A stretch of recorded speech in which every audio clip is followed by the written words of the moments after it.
This podcast is brought to you by eRadio. For more podcasts, check out our website on eradiosa.com or download the eRadio SA app from the Google Play Store. Enjoy. It's time again for Medical Monday on eRadio, and joined by ophthalmologist Dr. Dylan Joseph, who's going to talk to us today about dry eye. Yes, a big hello to you, Doctor. How's it going? Hey, Jon. Very well, thanks. And yourself? Hope you've had a good week. Yes, good, thank you. And another brand new week ahead of us. How was yours? Yeah, absolutely. Looking forward to this session on dry eye. It's an enigma to some and a frustration to many, and I think it's a very, very important topic that we need to discuss, not only as cataract and refractive surgeons, but as general ophthalmologists and optometrists. I think it's something that's often overlooked by us all, and is very difficult actually to diagnose and treat. People tend to wave a number over dry eye and just call it as it is and say, well, this is what it is and this is how you treat it. But it's actually far more complex than that. So I look forward to getting into a little more nuances and details and how we can sort it out. Now let's talk about the actual definition. What exactly is dry eye? Is it exactly what it sounds like? No, so dry eye actually used to be just that, exactly. People associated a symptom of irritation or discomfort, and you'd wave a magic wand of a couple of drops of lubricants and hope for the best and hope it would sort itself out. But it's actually such a complex disease that a society called TFOS, or the Tear Film and Ocular Surface Disease Society, sat down a few years ago and redefined dry eye under the Dry Eye Workshop, or DEWS. So there's a new classification called the DEWS 2 classification, which has completely relooked at it and basically saying that dry eye is a combination of symptoms. It's a combination of signs, so basically what you're describing and what the clinician finds. It has also got to do with the loss of homeostasis of the normal environment of the surface of your eye. So homeostasis means that there are many, many factors on the surface and outside the surface of the eye which are intrinsic to a normal feeling eye, so to speak, right? So that becomes imbalanced. And then furthermore, they've added to the definition that there's often a neurogenic or a nerve component to dry eye. And the brain gets stimulated to these painful stimulus that occur on the surface of the eye, that it actually starts triggering impulses in the brain. And there's a number of ways that you can differentiate this. Is it purely on the surface of the eye, or has it gone past that and now deep-seated itself in the brain and is misfiring impulses in the brain? So it's a very complex disease that we need to look at from point A right through to Z. Look at the homeostasis, look at the signs, the symptoms, listen to a good history to make a diagnosis of dry eye. Because we'll get into that a bit later. A dry eye is not purely just a symptom. It's a combination of factors. And then below this, which we'll discuss in more detail just now, dry eye is either evaporative, meaning that you don't have enough oil layer on the surface of your eye protecting the tear film, or it's aqueous deficient, so you're not producing enough tears. But we'll get into that in just a little bit more detail soon. Okay, so what are the symptoms, Dr. Joseph? So your classic symptoms of dry eye are that of discomfort, burning, foreign body sensation, grittiness. People can have red eye. They can describe it as being itchy as well. So that a symptom is what a person describes. And another very common symptom of dry eye, which is often overlooked, is blurred vision or intermittently blurred vision. And every time you blink, the vision comes back in again and you leave your eyes open for a few seconds and that vision disappears again. It's a very similar concept to the windscreen wipers on the car. If the windscreen wipers are working properly, you're going to be able to see what you're doing while you're driving in the rain. But if the windscreen wipers aren't working, or if they're not on, you're not going to really see very well. So your vision becomes intermittently blurred as a symptom of dry eye. Those are your common classic symptoms. So, doctor, what are the common causes? Would allergies be one of them? So that's a very good question. Because it's such a complex disease, we look at a whole bunch of factors. We split those up basically into extrinsic, meaning outside of the eye, and those could be environmental. It could be allergic, as you just mentioned. We could have a history of rosacea. Rosacea is a skin condition that's caused by two little organisms, the one of which is commensal to our face. So it actually lives there. That's what it means, commensal. So it's called Staph aureus, Staphylococcus aureus, and that causes the skin reaction, which can cause inflammation of the oil glands of the eye. And the oil glands of the eye are really vital in secreting what we call lipid or mabum, which protects the tear film and prevents evaporation. It's like if you have oil and water in a frying pan and you put it on the stove and heat it up. If the oil layer is there, you're not going to lose the water, are you? And if you take that oil off, if you skim it off, you lose the water. So you end up in this circle of dry eye. Autoimmune diseases, something called Sjogren's, where you have a dry mouth and you can have severely dry eyes. Other significant autoimmune diseases, rheumatoid arthritis and lupus. We've got to look at a really detailed history to make sure that the extrinsic factors are perhaps causing or adding to this dry eye picture. And then you've got your intrinsic factors, and your intrinsic factors are related to the ocular surface itself. So the deficiency of the oil glands, when we look at your tear film, it's composed of 3 layers: water, mucus, and oil. So any of those layers that become deficient or result in the intrinsic instability or on the surface of the eye, and that can cause a dry eye. And dry eye, another part of the definition that is important to the loss of homeostasis, is inflammation. And that's why people can present with a red eye as well. And often when your eye is red and uncomfortable, you know that you're already in this vicious circle. So when we look at treating dry eye, it's not only looking at those extrinsic or intrinsic factors and treating the disease, the systemic disease potentially associated with it. It's treating the symptoms with lubricants, and there's a host of different lubricants, preferably preservative-free, because any preservative on the surface of the eye can cause damage, or oil-based, but also using anti-inflammatory drops in the form of steroids and non-steroidal anti-inflammatories to try and curb this inflammatory cycle. So it's a very, very complex problem. But certainly allergies, what allergies do is they push you over the edge. So they cause the release of inflammatory mediators on the surface of the eye. This causes inflammation or redness. The redness and the inflammation worsens the production of tears or the production of oil and can make the dry eye worse. So it's an extrinsic factor that can make your dry eye symptoms worse. So you've got to treat the allergies to treat the dry eye. Okay, wow, it's very, very interesting. So, doctor, when somebody comes in, how do you actually diagnose dry eye? Yeah, so a thorough history is really important, as I've said, looking into the detail of systemic diseases. Their fluid intake is really important, listening to that. You've got to drink a good 2.5 liters of fluid a day for the healthy production of the water component of your tears. TV time and screen time. We often find that people that are spending 3 to 8 hours a day in front of iPads, laptops, screens, reading books, they do 2 things inadequately. One, you don't blink enough because you're fixated on the screen. And secondly, you don't blink properly. So a proper blink is actually when the upper lid and the lower lid meet in the middle. And that is a reflex that stimulates the secretion of oil from the little, what we call meibomian glands or oil glands on the surface of the eyelids, which then coats the tears and prevents evaporation of the tears. So often we find it in these, what do we call them, the X generation, the computer generation, people who are, on in big corporates spending hours and hours a day in front of the laptops and computers.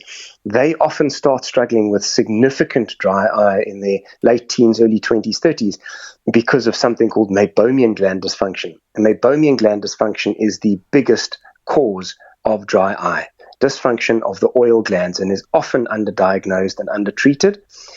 But So I'm digressing a bit, but basically the history is really important. But we've got also a number of clinical exams that we do. So we look at the surface of the eye, we look at the oil glands clinically. I put an earbud onto every patient and try and express oil from those oil glands. We look at, are they vascular? Do they look inflamed?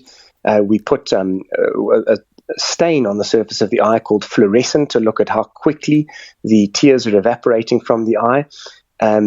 We can look at the mucus content of the eye with a certain stain as well. We can look at the actual tear production of the eye. Those are more invasive tests, but we've got a whole bunch of really advanced equipment that can measure what we call non-invasive tear film breakup time. So just by merely looking into this camera, it can tell me how quickly your tears are evaporating. It can tell me what the status of the oil layer is on the surface of your eye. It can take infrared imaging of your oil glands to show me the caliber, the number of oil glands, how many of them are functioning. So we can get a really good amount of data by not even physically or clinically looking at the eye. But the bottom line is we always use our data from our machines and our clinical data. We've got a new addition in the clinic now, which actually measures scatter as well, which is an incredible tool.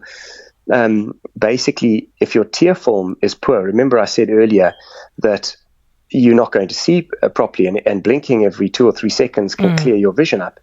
And when the eye is open, as the light goes through it, if your tear film is poor, your tears are poor, the light scatters off it, which degrades image quality.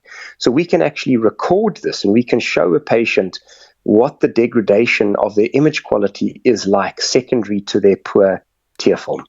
So quite an incredible array of both diagnostic equipment that we've got, but we always use our clinical acumen as well. What are the various forms of treatment available? So we'll look at the most common cause of dry eye being the meibomian gland dysfunction or the oil gland dysfunction. And as I've said, it's the only way you can pick that up clinically is either imaging these oil glands or physically compressing them to see how much oil is coming out. Often in association with a good history, rosacea is often associated with this, or overuse on the computer.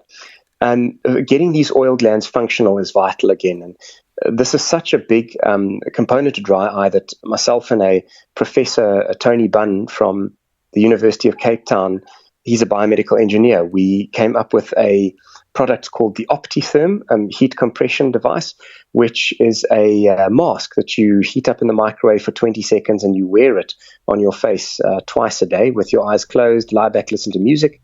And what this heat does, it actually starts melting the oil glands, or the oil that are in those glands, okay? Because those oils become thick and hard. You need to melt them first before you can mobilize them. So doing this twice a day really starts mobilizing those oils or melting those oils. And then we advocate using a little earbud or a Q-tip, turn it on its side, and you actually compress your eyelids towards your eye. So you can imagine you're pushing through your eyelid towards your eye with an earbud, just under the eyelash line. That is starting to mobilize some of those oils onto the tear film. There are a number of devices as well, which can actually cause stimulation of the oil release through pulsed light. There's other instruments called the LipiFlow, which can actually melt and express these oils as well. They tend to be more expensive though. So that's the biggest target, is treat the problem. Apart from that, we can also give you oil-based, preservative-free lubricants. We can give you omega-3 capsule supplements. We can ask you to increase your intake of fluid. And then something that's really important is called the 20-20-20 rule. So for all those computer users out there, or iPhone users and pads, every 20 minutes that you're doing a task, look away from your screen for 20 seconds and blink 20 times. It's called the 20-20-20 rule. So basically 90% of my patients with dry eye have oil gland dysfunction, and we go through this exact discussion and I show them videos on how to do it. But aqueous deficient dry eye, where you're purely not producing enough, then we can start conservatively and give you preservative-free water-based lubricants. This is phase 1 of the treatment. I often then bring patients back at 6 to 8 weeks. If we see that you are failing on phase 1, we can move to phase 2, where we introduce a mild corticosteroid. Remember, I said that a dry eye component is inflammation. If it's really severe in the beginning, we'll start the steroid straight away. But we never use steroids longer than 3 to 4 weeks anyway, because of their potential side effects in the eye. Phase 3, we then try and wean you off steroids, and then we would use a different form of anti-inflammatories that are non-steroid based. And those we often have to order through special companies, and we have our patients on those for 3 to 4 months at a time. And then there's they call it surgical interventions, but it's really not surgery. At the slit lamp in our office, we can put a tiny little punctum plug into the drainage canal of the eyelid. So basically, if you think of the eye or of the tear film as a tap, there's the surface, which is the sink, and then you've got your drain. So if your tap is basically dripping, it's not open nicely, that little drain is still taking all the fluid away from the eyelid into your nose and down the back of your throat. So we have little either dissolvable collagen or permanent little plugs that we can put into that tube to create a plug. So we're preserving 70% more volume of tears on the surface of the eye. And so these are your sort of phase 3, phase 4 treatments, and a really good treatment available now as well as something called Optitherm, which is, funnily enough, umbilical cord serum, and it's rich in stem cells. And for our really severe, that's incredible stuff. Amnion membranes can be used as well for dry eyes, but basically the stem cell drop that we also order in starts rejuvenating or regenerating those damaged cells on the surface of the eye. And then sort of worst case scenarios, you can use something called a scleral contact lens, which we don't often use, but in intractable dry eye, meaning we're really at the end of our tether, we've tried everything, both invasive and conservative, and that we're at the end of our road, then we start considering options like this. And those do work really well for patients to bring at least relief, because at the end of the day, really bad dry eye can not only give you terrible symptoms, but it can affect your vision terribly too. Yeah, and also your life quality is just really bad. Absolutely. Your quality of life with dry eye disease, you've hit the nail on the head there, Ian. They are often my trickiest patients to manage and to get through that process and to counsel through it, because there is no magic wand. There's no quick fix. It's a lot of homework and it's a lot of therapy.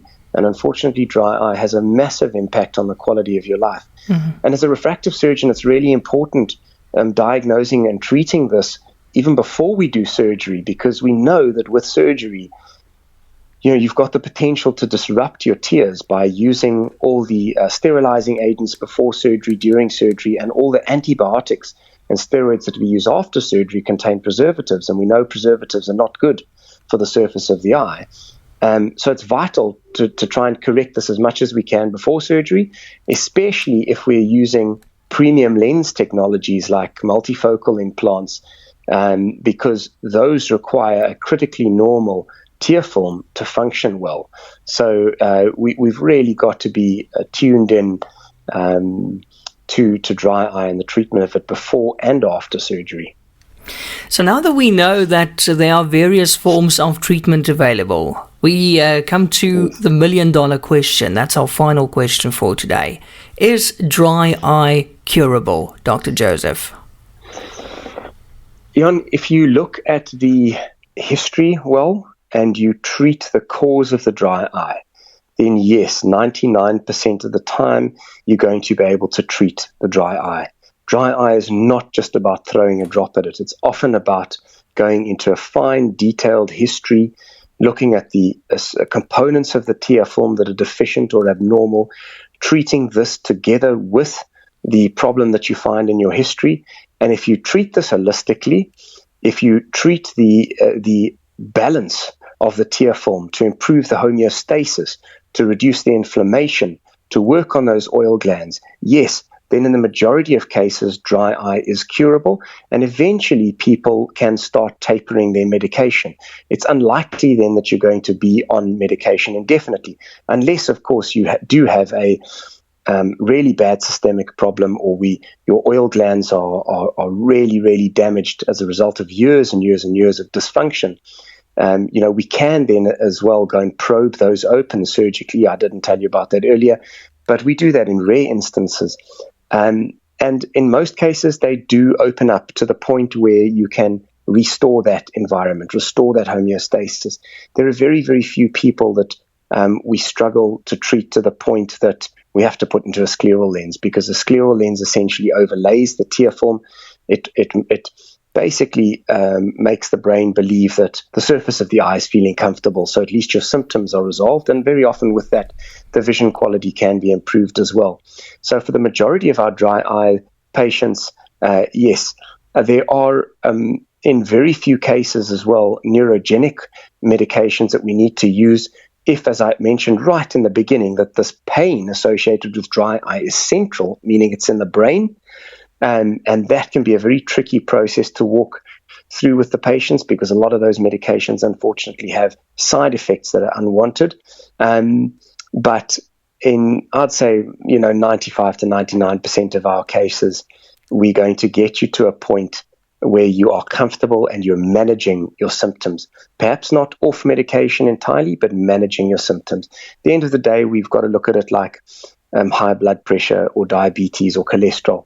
It's something that you have and something that you take medication to treat so that you don't struggle with symptoms. And I think, as you mentioned, and you were right on the money there, if you can treat dry eye properly, your quality of life is going to be good. So very often when people know that they may have a combination of medications they have to take to ensure that their quality of life is good, then that makes it manageable for them. Sure. This has been very, very informative as always, Doc. How do we get in touch with you? Ian, we're on a website is www.drdyyesyndrome.com. We are on Facebook. We're on Instagram.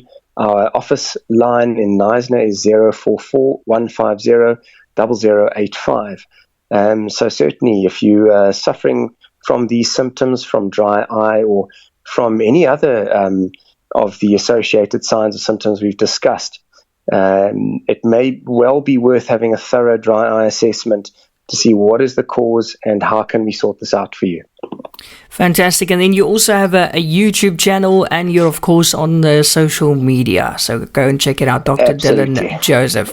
Thank you so much, Doc, once again for a very interesting Medical Monday, and looking forward to next week. Absolutely. Thanks again, Jan. Have a great one. This podcast was brought to you by eRadio. For more podcasts, check out our website on eradiosa.com or through the eRadio SA app from the Google Play Store.